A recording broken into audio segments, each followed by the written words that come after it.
வணக்கம். இது கொளத்தூர் ஊராட்சி. நான் கொளத்தூர் ஊராட்சி மன்ற வைஸ் பிரசிடெண்ட்டாக இருக்கேன்.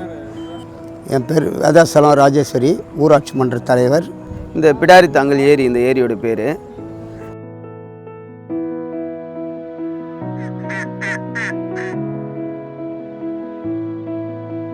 இந்த ஏரி தூர்வாரத்துக்கு முன்னாடி குப்பையாக இருந்தது.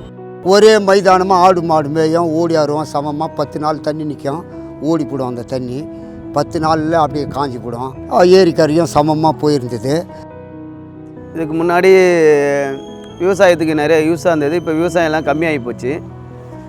இப்போ ஒரு சில பேர் பண்ணுறாங்க விவசாயம். இந்த ஏரி சும்மா கருவேல மரங்கள் நிறைய முளைச்சிருந்தது. பதார் அடிச்சிக்கின்னு அப்படியே இருந்தது. அப்போ சரி, இப்போ இந்தமாரி சுத்தம் அந்த எப்படி மைக்கா அந்த பதாரில் போட்டுட்டு போர் அடிச்சின்னு கிடந்தது.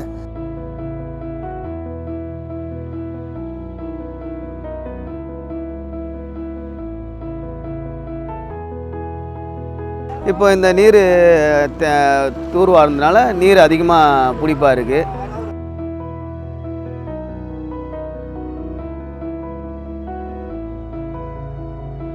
இப்போ நீங்கள் எடுத்த பிற்பாடு கரையை சுத்தமாக அழகாக இருக்குது. பார்க்க தண்ணியும் நிற்கிது ஏரிக்குள்ளே. அது வரைக்கும் பார்க்க மக்களுக்கு சந்தோஷமாக இருக்குதுப்பா.